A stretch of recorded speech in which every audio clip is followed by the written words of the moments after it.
हमारे Karachi port handles nearly 95% of our country's international trade. तो आपको in your experience on Karachi port side आपको क्या लगता है कि main logistical and operational challenges क्या हैं that we face at the port?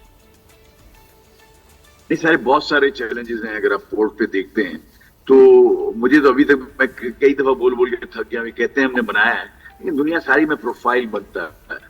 Profile बना के आप डीलिंग करते हैं एक्सपोर्टर्स के साथ। ये नहीं कि हर एक को गधा घोड़ा सब एक जगह पैसा नहीं होता। आपने प्रोफाइल बनाया, जिनके प्रोफाइल्स गुड है, जिनके 25 साल 50 साल से एक्सपोर्ट कर रहे हैं, उनके आप कंटेनर्स खोल के उसको बिल्कुल ऐसा कर देते हैं जैसे किसी ने कोई जंग हो गई।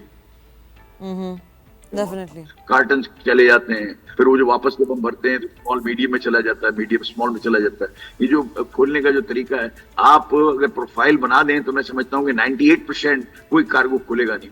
हमको बड़ा प्रॉब्लम है, जिससे शिपमेंट भी लेट होती है। Yes. फिर आपकी एक्सपोर्ट कार्गो जो है ना, वो आपके यहाँ इतने शिप्स नहीं आते अनफॉर्चुनेटली।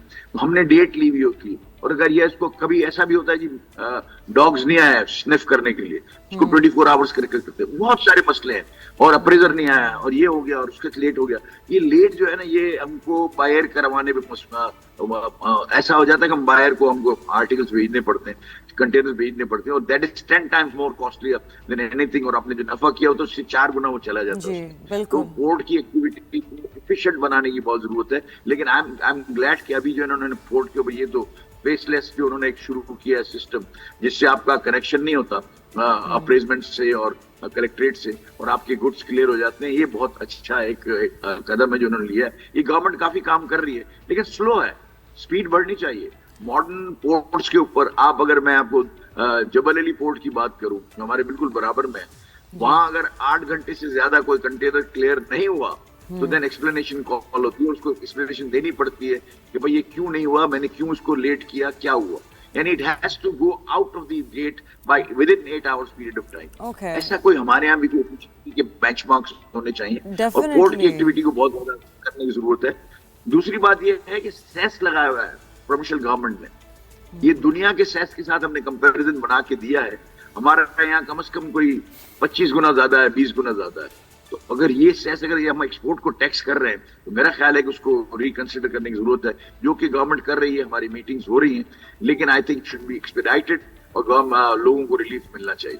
हमारा और we also have a lot of rail infrastructure जो लिंक होता है कराची पोर्ट से, which is underutilized. आपको क्या लगता है कि अगर वहाँ efficiency लाई जाए तो it can reduce cost, it can increase the efficiency and speed of at which things get to Karachi port? Definitely efficiency भी चाहिए, और सब एक और जो बात चाहिए, दुनिया में कहीं भी इतने बड़े पोर्ट के ऊपर बाईपास नहीं बना होता, ऐसा नहीं है।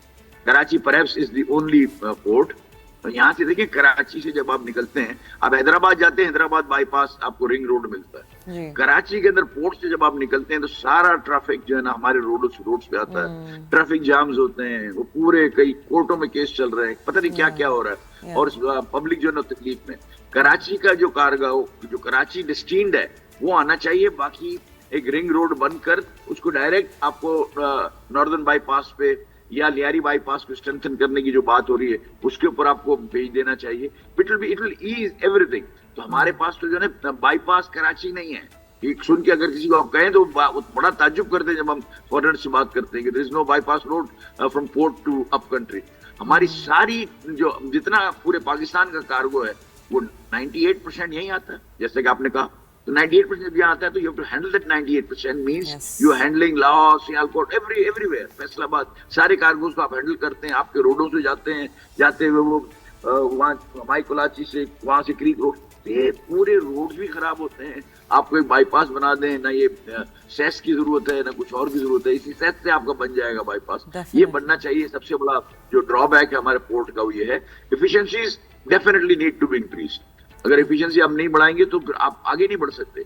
आपकी जो पोर्ट की, अब आप देख लेना, हमारे यहाँ ही डीपी वर्ल्ड आया जो कि पोर्ट हैंडल कर रहा है, उसकी एफिशिएंसीज को आप देख लें। एक ही पोर्ट है, 4 बैरक्स उनके पास है, आप देख लें उनकी क्या पोजीशन है।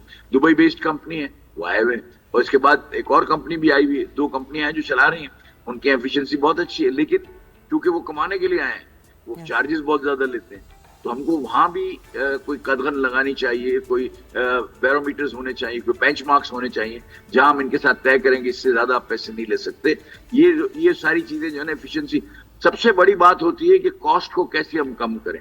और कॉस्ट को कम करेंगे तो हम इंटरनेशनल मार्केट में कॉम्पीट कर सकेंगे, वरना हम खड़े नहीं रह सकते इंटरनेशनल मार्केट के अंदर। वो उन चीजों को देखना जरूरी है।